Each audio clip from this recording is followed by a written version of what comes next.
नगर कृतज्ञ दिवाओ से झर झर के प्रेम रस बही जाउछे सेटा के धरी पका कहछे भक्त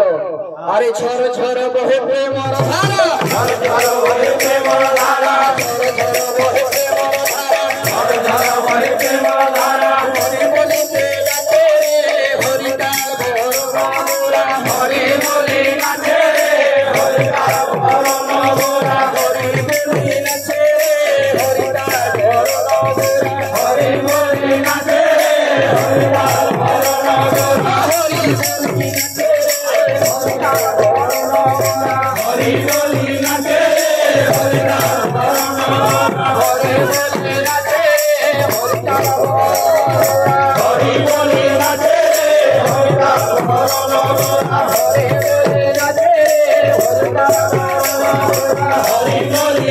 का हरि बोले